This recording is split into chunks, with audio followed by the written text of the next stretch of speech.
नमस्कार विद्यार्थी मित्र, एस-सी-ए चॅनलवर तुम्हा सर्वांचं स्वागत आहे. आज मी तुमच्यासाठी एक नवीन व्हिडिओ घेऊन आलो आहे, की जो तुम्हाला तुमचं पुढील आयुष्यातील स्वप्न पूर्ती करण्यासाठी कामी येऊ शकतो. असा एक छानसा व्हिडिओ तुमच्यासाठी घेऊन येतोय. ते म्हणजे आता सध्या जे विद्यार्थी इयत्ता 5वीत शिकताय, त्या विद्यार्थ्यांसाठी हा व्हिडिओ खास करून आहे, की ज्यांचा यावर्षी म्हणजे शैक्षणिक वर्ष 2025-26 या वर्षात जे विद्यार्थी 5वीला आहे, त्यांच्यासाठी हा व्हिडिओ एकदम महत्त्वाचा आहे. आता तो म्हणजे की तुम्हाला एका परीक्षेबद्दल मी या ठिकाणी माहिती देतोय आणि ही परीक्षा जे क्रॅक करताय आणि मेरिटमध्ये येत आहे, त्या विद्यार्थ्यांचं आयुष्य परिपूर्ण बदलून जात आहे. कारण त्यांना 6वी पासून तर 12वी पर्यंत मोफत शिक्षण, राहणं, खाणं सर्व सोयी त्या ठिकाणी त्यांना मोफत मिळतात. ही तरतूद शासनाने आपल्याला करून दिलेली आहे. ती म्हणजे भारत सरकारची ही एक जवाहर नवोदय योजना, नवोदय विद्यालय योजना या ठिकाणी आपल्याला लक्षात येते, की 1986च्या जे राष्ट्रीय शैक्षणिक धोरण आहे, शैक्षणिक एज्युकेशन पॉलिसी आहे, त्यानुसार या धोरणामध्ये तरतूद केलेली आहे. नवोदय विद्यालय योजना या योजनेमध्ये जर आपण बघितलं तर या योजनेत आपल्या भारतात असणारे 28 राज्य समाविष्ट आहे. 8 केंद्रशासित प्रदेश त्यांचाही समावेश आहे. एकूण पूर्ण भारतभर जर पाहिलं तर 638 जिल्ह्यामध्ये 661 जवाहर नवोदय विद्यालय आपल्याला दिसून येते. साधारणतः आपण ॲव्हरेज पाहिलं तर प्रत्येक जिल्ह्यात एक अशा स्वरूपाचे नवोदय विद्यालय आपल्याला बघायला मिळतात. आणि भारत सरकारने या संपूर्ण आर्थिक सहाय्यानं हे जवाहर नवोदय विद्यालय चालतंय आणि यात इयत्ता 6वी मध्ये नवोदय विद्यालयात निवड चाचणीद्वारे प्रवेश देण्यात येतो आणि शिक्षणाचे माध्यम हे NCERT प्रमाणे एक विषय विद्यार्थ्यांची मातृभाषा आणि सामाजिक शास्त्र हिंदी भाषेतून शिकविण्यात येतात. जवाहर नवोदय विद्यालयातील विद्यार्थी केंद्रीय माध्यमिक परीक्षा मंडळाची इयत्ता 10वी व 12वीची परीक्षेलाही बसतात. अशा स्वरूपाची ही योजना आहे. या योजनेची वैशिष्ट्ये जर बघितली आपण तर विशेषतः ग्रामीण भागातून येणारा विद्यार्थी सर्वांगीण विकासासाठी त्याला दर्जेदार आधुनिक सुविधा उपलब्ध करून देणे, त्यामध्ये सांस्कृतिक संवर्धन, मूल्य संवर्धन, पर्यावरण ज्ञानी शारीरिक शिक्षण इत्यादी वाढीस लावणे, विद्यार्थीमध्ये त्रिभाषा सूत्राप्रमाणे 3 भाषेचे किमान ज्ञान वाढविणे, हिंदी भाषिक विद्यार्थ्यांना अहिंदी भाषिक प्रदेशामध्ये व अहिंदी भाषिक विद्यार्थ्यांना हिंदी भाषिक प्रदेशामध्ये स्थलांतरित करून राष्ट्रीय एकात्मता त्या ठिकाणी साधता येते. प्रत्येक जिल्हा पातळीवर मार्गदर्शक आणि आदर्श संस्था स्थापन करून परिसरातील संस्थांना उत्कृष्टतेच्या ध्येयासाठी प्रेरणा देण्यासाठी हा सगळा खटाटोप या ठिकाणी शासनाने आपल्यासाठी केलेला आहे आणि यामधून प्रत्येक विद्यार्थ्यांना स्वतःचं शिक्षण या ठिकाणी करण्याची तरतूद केलेली आहे. आता राज्यनिहाय स्थिती जर पाहिली तर प्रत्येक ठिकाणी आपण बघतोय या 28 राज्यामध्ये 661 जवाहर विद्यालय आहे आणि त्यातून आपण जर आपल्या राज्याचा विचार केला तर महाराष्ट्रामध्ये एकूण 34 विद्यालय या ठिकाणी आपल्याला दिसतात. प्रत्येक विद्यालयामध्ये योग्य उमेदवार उपलब्ध असल्यास इयत्ता 6वीत जास्तीत जास्त 80 विद्यार्थ्यांना प्रवेश देण्यात येतो. आणि जर पुरेशा जागेची सुविधा उपलब्ध होऊ शकली नाही तर विद्यार्थी चाचणी प्रवेश 80 वरून 40 पर्यंत खाली आणणे किंवा विद्यालय प्रवेश चाचणी स्थगित करणे याबाबतचे सर्व हक्क त्यांच्याकडे राखीव आहे. आणि याच्यासाठी आपल्याला करायचं काय मग? याच्यासाठी आपल्याला ऑनलाईन प्रवेश अर्ज भरायचा आहे आणि हा ऑनलाईन प्रवेश अर्ज येतो कधी? तर शैक्षणिक वर्ष जूनमध्ये शाळा सुरू झाल्यावर म्हणजेच लगेचच दुसऱ्या महिन्यात म्हणजे जुलै महिन्यामध्ये जुलै, ऑगस्ट, सप्टेंबर या दरम्यानमध्ये आपल्याला हा ऑनलाईन प्रवेश प्रक्रियेची नोटीस येते आणि त्या नोटिफिकेशनद्वारे आपल्याला हा प्रवेश अर्ज भरायचा असतो. आता हा प्रवेश अर्ज कोण भरू शकतं? हा प्रवेश अर्ज भरणारा विद्यार्थी हा इयत्ता 5वी मध्ये शिकलेला पाहिजे आणि ते निवड चाचणीच्या प्रवेश अर्जासाठी या ठिकाणी नोंद करून घ्या.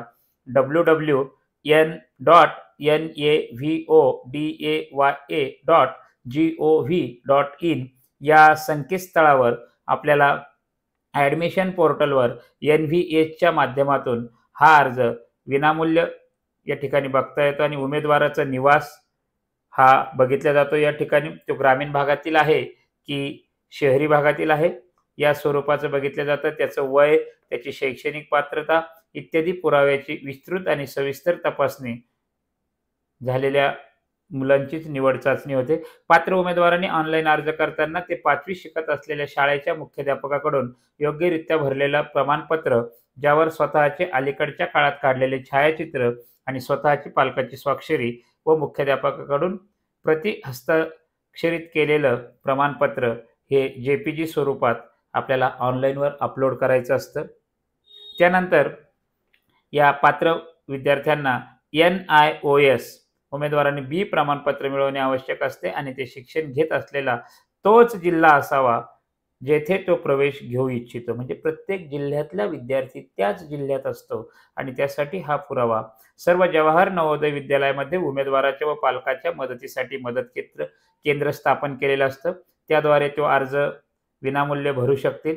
पालक देखील आपल्या पाल्याला सोबत घेऊन आवश्यक कागदपत्र, छायाचित्र व मुख्याध्यापकाची सही, शिक्का असलेले प्रमाणपत्र व चालू स्थितीतील मोबाईल घेऊन जवाहर नवोदय विद्यालयाच्या मदत केंद्रावर जाऊन आपला अर्ज भरू शकतात. म्हणजे प्रत्येक जिल्ह्यात हे जे जवाहर नवोदय विद्यालयाचं केंद्र असतं त्या केंद्रावर पण तुम्ही अर्ज भरू शकतात आणि ऑनलाईन तुम्ही तुमच्या मोबाईलमध्ये पण सर्च करून ही माहिती घेऊन भरू शकतात. तर हे फक्त तुम्हाला जुलै महिन्यापासून याच्यावर लक्ष ठेवणं आहे. 5वीच्या विद्यार्थी किंवा 5वीच्या वर्गात जे मुलं शिकतात त्यांचे पालक आणि ते विद्यार्थी यांनी ह्या 2 महिन्यामध्ये लक्ष ठेवायचं आहे. कधी नोटिफिकेशन येतं आहे त्याचं लक्ष ठेवायचं आहे आणि आलेल्या नोटिफिकेशनवर हे कागदपत्र आत्ता सांगितल्याप्रमाणेचे कागदपत्राचे पुरावे जमा करून तो फॉर्म लगेचच भरून द्यायचा आहे. हा फॉर्म भरणं म्हणजे आपली पहिली स्टेप त्याच्यासाठी आहे. आता तुम्ही म्हणाल फॉर्म भरल्यावर पुढं काय? तर पुढं जानेवारी महिन्यात पहिल्या किंवा दुसऱ्या आठवड्यामध्ये याची परीक्षा होते, याची निवड चाचणी होते.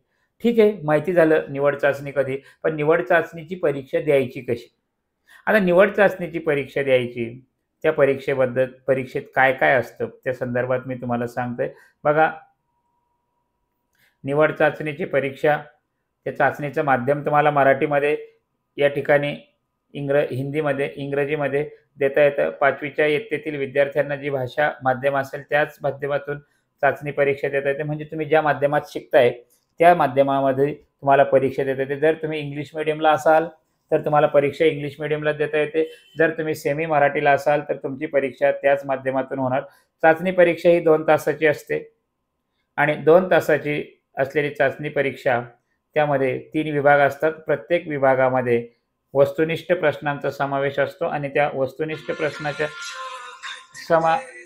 समावेश तुम्हाला या ठिकाणी दिसतोय आणि या चाचणी परीक्षेत एकूण 80 प्रश्न असतील आणि त्यात 100 गुणांसाठी ती परीक्षा होईल आणि प्रत्येक प्रश्नाला 1.25 एवढे गुण असतील.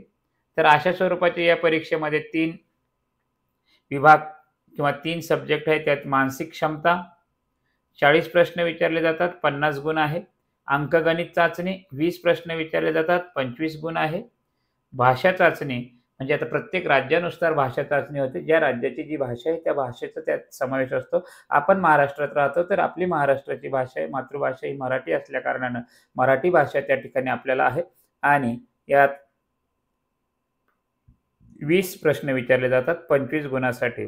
एकूण 80 प्रश्न असतात आणि 100 गुण आणि याला वेळ आहे 2 तास. या तिन्ही विभागात असलेली एकच चाचणी पुस्तिका दिली जाते आणि विद्यार्थ्यांना अर्जामध्ये जी भाषा माध्यम म्हणून नोंदवली असेल त्याच भाषेतील चाचणी पुस्तिका त्याला दिली जाईल. बघा, अर्ज भरताना पण हे लक्षात ठेवायचं आहे आपण कोणत्या भाषेत अर्ज भरतोय. उत्तरे नोंदवण्यासाठी विद्यार्थ्यांना OMR दिलं जातं आणि OMR दिल्यावर तुम्हाला त्या OMRवर विद्यार्थ्यांनी स्वतःचे बॉलपेन सोबत ठेवायचे. विद्यार्थ्यांनी उत्तरं लिहिण्यासाठी काळा निळा बॉलपेनच वापरायचा आहे आणि शिस पेन्सिलचा वापर चाचणी परीक्षेत करता येत नाही.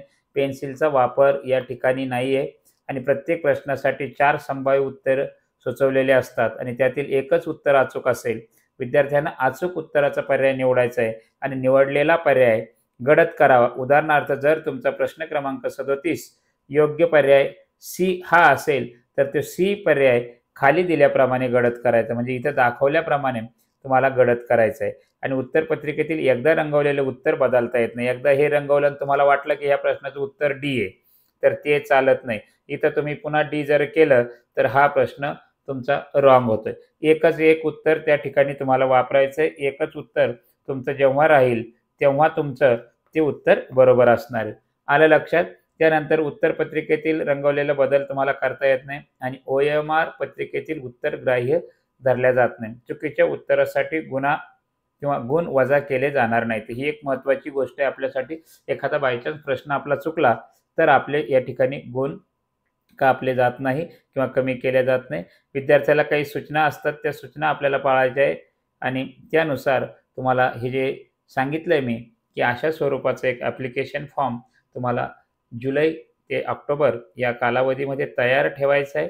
आपल्या शाळेच्या मुख्याध्यापकाकडून तो सही करून घ्यायची. या सगळ्या गोष्टीत आपण जर केलं आणि परीक्षा दिली, परीक्षेमध्ये आपण अशा स्वरूपाची विषयाची तयारी केली आणि या तयारी केल्यानंतर जर आपण त्यांच्या मेरिटमध्ये येतोय, तर आपण कुठे-कुठे जाऊ शकतो. बघा, महाराष्ट्रात आपण ज्या जिल्ह्यात राहतो, त्या जिल्ह्याची माहिती आपल्याला असायला हवी. महाराष्ट्रामध्ये हे राज्यात असणारे जवाहर नवोदय विद्यालय कुठे-कुठे आहे, त्या ठिकाणी तुम्हाला प्रवेश मिळू शकतो. बघा, कोकण विभागातले असाल तर पालघर जिल्ह्यातले तर पालघरमध्ये माहीम पालघरमध्ये, रायगडमध्ये जर गेले तर निजामपूर, माणगाव रायगडमध्ये, रत्नागिरीत पडवे, राजापूर रत्नागिरी, सिंधुदुर्गमध्ये संगेली, सावंतवाडी. पश्चिम महाराष्ट्रात पाहिलं तर एकूण 7 नवोदय विद्यालय आहेत.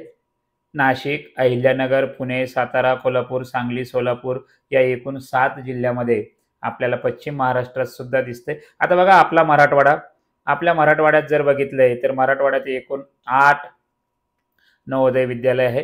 त्या 8 पैकी लातूरचा जर बघितला तर लातूरचा आपल्याला या ठिकाणी लक्षात येतोय. लातूरचा हा चिंचोलीराव वाडी मांजरा साखर कारखाना विलासनगर जिल्हा लातूर या ठिकाणी आपल्याला हे नवोदय विद्यालय दिसते. धाराशिवमध्ये नळदुर्ग रोड, तुळजापूर जिल्हा धाराशिव.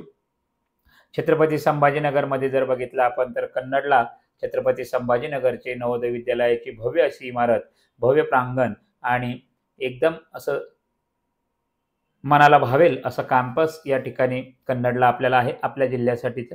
जालनामध्ये जर बघितलं तर आंबा तालुका, परतूर जिल्हा जालना या ठिकाणी आपल्याला नवोदय विद्यालय दिसतंय. बीडमध्ये गडी जिल्हा बीड, परभणीत बलसात जिल्हा परभणी, हिंगोलीमध्ये बसमतनगर जिल्हा हिंगोली आणि नांदेडमध्ये शंकरनगर तालुका बिलोली जिल्हा नांदेड. अशा या एकूण मराठवाड्यात 8 ठिकाणी जवाहर नवोदय विद्यालय आपल्याला दिसून येतात. कोणत्याही जिल्ह्यामध्ये तुम्ही तयारी करा. ती तयारी करण्यासाठी आम्ही तुमच्यासोबत आहे. कोणत्याही जिल्ह्यातले तुम्ही रहिवासी असो, प्रत्येक जिल्ह्यात कुठे नवोदय विद्यालय आहे त्यासोबत आम्ही असणार आहोत आणि तुम्ही तुमच्या घरी राहून आमच्यासोबत जर जुडल्या गेले तर तुमच्या घरी राहून तुम्ही व्यवस्थितरित्या या स्पर्धेची तयारी करू शकतात. ही तर आम्ही तुम्हाला ग्वाही देतोय की उत्तर महाराष्ट्रात जर पाहिलं तर धुळे, जळगाव, नंदुरबारमध्ये 2 ठिकाणी, असे एकूण उत्तर महाराष्ट्रात 4 ठिकाणी आहे. विदर्भात जर बघितलं तर विदर्भात सुद्धा आपल्याला जवळपास 11 ठिकाणी नवोदय विद्यालय दिसतात. नागपूरमध्ये वर्धा, भंडारा, गोंदिया, चंद्रपूर, गडचिरोली, अमरावती, अकोला, बुलढाणा, वाशिम, यवतमाळ. तुम्ही कोणत्याही जिल्ह्यातले असो, तुम्हाला प्रत्येकाच्या जिल्ह्यात तुमच्या जवळ एक नवोदय विद्यालय तुम्हाला आहेच. कोणत्याही विभागातले राहा, कोकणातले राहा, मराठवाड्यातले राहा, विदर्भातले राहा, पश्चिम महाराष्ट्र, उत्तर महाराष्ट्र, कुठल्याही विभागामधून तुम्हाला तुमच्या विभागामध्ये, तुमच्या जिल्ह्यात एक नवोदय विद्यालय तुमच्यासाठी आहे. पण याच्यासाठी तुम्ही 5वीला असले पाहिजे आणि 5वीला आहे तर ही ऑनलाईन चाचणी परीक्षा फॉर्म भरला पाहिजे आणि चाचणी परीक्षा फॉर्म भरलाय तर त्याची तयारी केली पाहिजे आणि त्याची तयारी करायची तर तुम्ही आमच्यासोबत जोडले गेले पाहिजे. म्हणजे आमच्यासोबत आम्ही तुमची तयारी करून घेणार आहोत. या तयारीचे सब्जेक्ट पाहिले, ते सब्जेक्ट कशातून अभ्यास करायचे त्याच्यासाठीची माहिती तुम्हाला मी सांगतोय. आमच्याकडं त्यासाठी तुम्हाला एक पुस्तक, एक बुक आम्ही उपलब्ध करून देणार आहोत. त्या बुकमध्ये तुम्हाला मानसिक क्षमता चाचणी, अंकगणित, भाषा या सगळ्या विषयाचं पुस्तक, सगळ्या विषयाच्या नोट्स तुम्हाला यासोबत मिळणार आहे. याचे काय चार्जेस असेल ते आम्ही तुम्हाला पुढच्या व्हिडिओमध्ये किंवा तुम्ही जेव्हा मागणी कराल त्यावेळेस त्याची डिटेल देणार आहोत. यासाठी हे जे काही मानसिक क्षमता चाचणी आहे किंवा अंकगणित आहे किंवा भाषा आहे, तर या संदर्भातला अभ्यासक्रम, सिलेबस तो पण तुम्हाला माहिती असला पाहिजे. एकूण 10 चॅप्टरमध्ये तुम्हाला मानसिक क्षमता चाचणीची तयारी करायची. वेगळे पद शोधा, समान आकृती निवडणे, आकृती पूर्ण करा, मालिका पूर्ण करा, समसंबंध, भौमितिक रचना पूर्ण करा, आरशातील प्रतिमा, कागदाची घडी, आकाश कल्पना, लपलेल्या आकृत्या शोधा. अशा स्वरूपाचे तुम्हाला काही चॅप्टर आहे. त्या चॅप्टरमध्ये तुम्हाला तुमची स्वतःची मानसिक क्षमता, ॲबिलिटी या ठिकाणी तुम्हाला तपासायची आहे. त्याबरोबर अंकगणित हा 20 प्रश्न घेऊन येणारा विभाग 25 गुणासाठी आहे. त्यामध्ये अंकगणितात असणारी तुमची संख्या आणि संख्या पद्धती, पूर्ण संख्यावरील 4 मूलभूत क्रिया, सरासरी, पदावली, व्यावहारिक अपूर्णांक व त्यावरील मूलभूत क्रिया, दशांश अपूर्णांक व त्यावरील मूलभूत क्रिया, अवयव आणि त्याचे गुणधर्म, वर्ग आणि वर्गमूळ, संख्यांचे मसावी लसावी, राशीचे मापन, अंतर, काळ आणि गती, गणित सूत्राचे अंदाजीकरण, सांख्यिकीय व्यंजक सरलीकरण, शतमान आणि त्याचे उपयोग, नफा तोटा, सरळ व्याज, परिमिती, क्षेत्रफळ आणि घनफळ, भूमितीमध्ये बिंदू, रेषा, रेषाखंड, किरण, प्रतल, कोन आणि कोनाचे प्रकार, अशा स्वरूपाची गणिताची तयारी करायची. आणि भाषेमध्ये समानार्थी शब्द, विरुद्धार्थी शब्द, व्याकरणातले काही भाग, शब्दांच्या जाती, त्या स्वरूपाचे आपल्याला नाम, सर्वनाम, विशेषण, क्रियापद या गोष्टी माहिती पाहिजे. उतार्यावर सगळे प्रश्न येणार आहे, परंतु त्यात आपल्याला व्याकरणाचा संपूर्ण भाग माहिती असणं गरजेचं आहे. कारण उतार्यात तुम्हाला समानार्थी शब्द, विरुद्धार्थी शब्द त्या उतार्याच्या अनुषंगाने विचारले जातात. पण त्यात जर सपोज तुम्हाला विचारलंय, की उतार्यात एखादा हुशार शब्द आला, तर मग त्याला व्याकरणिकदृष्ट्या हा शब्द कशा ठिकाणी मोडतोय, तर ते आपल्याला विशेषण हे आपल्याला ओळखता आलं पाहिजे. तर अशा स्वरूपाचे प्रश्न सोप्या पद्धतीनं आपण ते करून शिकवणार आहोत आणि काय-काय असतं त्याचं डिटेल पण आपल्याला सांगणार आहोत. तर हे सगळं करण्यासाठी तुम्हाला करायचं काय आहे, की आमच्यासोबत जोडायचं. तर मग तुम्ही म्हणाल आमच्यासोबत कसं जोडले जाल? तर आमचा हा जो SCA क्लास आहे, तो सर्वतः तुम्हाला Play Storeवर जाऊन पहिल्यांदा सर्च करायचं आहे. बघा या ठिकाणी SCA क्लास स्वप्नपूर्ती करिअर अकॅडमी शॉर्टमध्ये SCA क्लास दिलेला आहे. त्याचा लोगो पण तुम्हाला ओळखायला सोपा जाईल. लोगो पण दाखवतोय अशा स्वरूपाचा लोगो आहे. हा लोगो तुम्हाला Play Storeवर गेल्यावर निश्चितच आमचं ॲप शोधायला मदत करणार आहे. सरस्वती विद्येचे आराध्य दैवत सरस्वती यांचा फोटो आणि साईडला स्वप्नपूर्ती करिअर अकॅडमी असं एक लाल अक्षरात असलेलं नाव तुम्हाला या ठिकाणी नक्कीच आमच्यापर्यंत जोडण्यासाठी मदत करणार आहे. हे ॲप तुम्हाला त्या ठिकाणी इन्स्टॉल करायचं आहे. इन्स्टॉल करून ते ओपन करायचं आहे आणि हे ॲप मग तुम्हाला या सगळ्या गोष्टी त्या ठिकाणी प्रोव्हाईड करणार आहे. तसंच आमचं एक YouTube चॅनल आहे आणि त्या चॅनलवर पण तुम्ही सबस्क्राईब करा SCA क्लास आणि हे सबस्क्राईब करून तुम्हाला आमच्या क्लासचे नवनवीन व्हिडिओ त्या ठिकाणी तुम्हाला बघायला मिळणार आहे. त्यासाठी नक्कीच अशा स्वरूपाचं YouTubeवर तुम्ही SCA क्लास सर्च करून त्याला सबस्क्राईब करू शकतात. त्याच्यावर तुम्हाला नवोदय विद्यालयाच्या संदर्भातले फ्री जे व्हिडिओ आहे ते पण बघायला मिळणार आहे. ते पण तुम्ही बघू शकतात. नक्कीच आमचे हे व्हिडिओ बघा, चॅनलला सबस्क्राईब करा. तुमच्या मोबाईलमध्ये SCA क्लासचं मोफत ॲप डाउनलोड करून घ्या. या सगळ्यासाठी तुम्हाला आमच्यासोबत जोडले तर आम्ही नक्कीच तुमचं स्वप्न पूर्ण करण्यासाठी आम्ही स्वप्नपूर्ती क्लासेस तुमच्यासाठी कटिबद्ध आहोत आणि तुम्हाला जे नवोदयला जाण्याचं स्वप्न आहे ते आम्ही नक्कीच सोपं करू आणि तुमच्या या स्वप्नामध्ये आम्ही आमचा खारीचा वाटा घेऊन तुम्हाला तुमचं स्वप्नपूर्तीसाठी सहजच या प्रवासात आम्ही तुमची नक्की मदत करू. त्यासाठी या वरीलप्रमाणे आमच्याशी जोडल्या जावं अशी तुम्हा सर्वांना विनंती आहे. धन्यवाद. आपण आज या ठिकाणी थांबूया. पुढील माहिती या संदर्भातली पुढच्या व्हिडिओमध्ये. Thank you.